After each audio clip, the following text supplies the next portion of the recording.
আসসালামু আলাইকুম এভরিওয়ান, কি অবস্থা, কেমন আছেন? আশা করি সবাই অনেক ভালো আছেন। অনেক দিন পরে এই গরমের মধ্যে চলে আসছি উল্লাপাড়া সলপ। আর এখানে আসছি মূলত বিখ্যাত ঘোল খাইতে।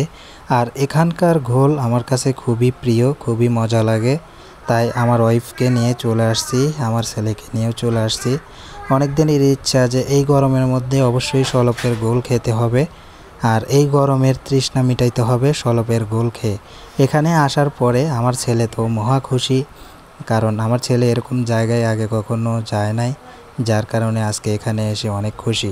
আর এখানে কিভাবে ঘোল তৈরি হয় সেটাও আপনাদেরকে আজকে শর্টকাটে দেখিয়ে দিব।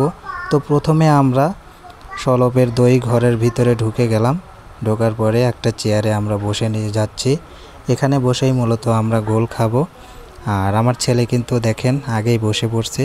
আর এই যে এইদিকে দেখতে পাচ্ছেন, আপনাদেরকে একটু দেখিয়ে দিচ্ছি। এখানেই হচ্ছে মূলত ঘোল তৈরি হয়। এই যেগুলা টাঙ্কি, অনেক বড় বড় টাং আছে এবং চুলা আছে। আর এই যে কেমিক্যালের যে ড্রামগুলো দেখতে পাচ্ছেন, এইগুলোর মধ্যে মূলত ঘোল রাখা হয় স্টক করে।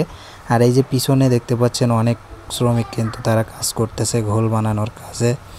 আর আমি এর আগে এখান থেকে অনেকবার ঘোল নিয়ে খাইছি, অনেক মজা লাগে। আর এই যে দেখতে পাচ্ছেন, আপনাদেরকে একটু দেখাইয়া দিলাম।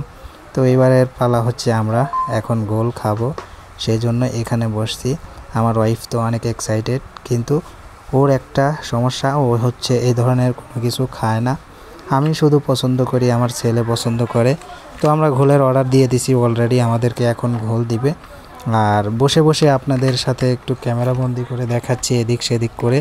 আমার ছেলে দেখেন কি ভদ্রভাবে এখানে বসে আছে। এই তো আমাদের ঘোল কিন্তু চলে আসছে অলরেডি, এবং গ্লাসও চলে আসছে। আমরা এখন বসে বসে খাবো। আমার ছেলে তো অনেক খুশি হয়ে গেছে যে এবার আমরা ঘোল খাবো। আর আমি প্রথমে বোতলটা হাতে নিই, ঘোলটা ঢালতেছি, আমার ছেলেকে দেব। আর এটা হচ্ছে মানে 1 লিটারের বোতল নিছি। প্রথমে 1 লিটার দেখব খাইতে পারি কিনা। তবে মাশাল্লাহ, এখানে 1 লিটার ঘোল আমার পক্ষে খাওয়া একদম ইজি।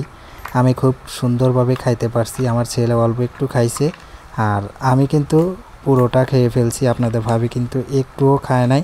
ও কি খাইছে জানেন? ও শুধু খাইছে, এখানে পেঁয়াজি ভাজা ছিল, পেঁয়াজু বাহিরে, এখান থেকে বের হওয়ার পরে ও পেঁয়াজু খাইছে। ঘোল একটুও খায় নাই। ঘোল খায় না এমন কোনো মানুষ আছে এখনও বলেন? আমার স্ত্রী কিন্তু ঘোল খায় না, 7 আপ খায় না, কোনো ঠান্ডা জাতীয় পানি খায় না। এটা কেমন মানুষ বলেন আপনারাই? আসলে এই গরমের মধ্যে যদি এইগুলো জিনিস না খায়, তাহলে শরীর কি ঠান্ডা হবে বলেন? ঘোল কিন্তু শরীরের জন্য খুবই উপকারী একটা জিনিস, আর এটাই নাকি ওর কাছে ভালো লাগে না। তো যাই হোক, এখানে আসছিলাম মূলত ঘুরতে, ভিডিও শ্যুট নিতে। পরে ভাবলাম সলপে যাইয়া ঘোল খাইয়া তারপরে চলে আসব। এখন আমরা এখান থেকে ঘোল খেয়ে বের হব। তো সবাই ভালো থাকবেন, আজকের মতো এই পর্যন্তই। আল্লাহ হাফেজ।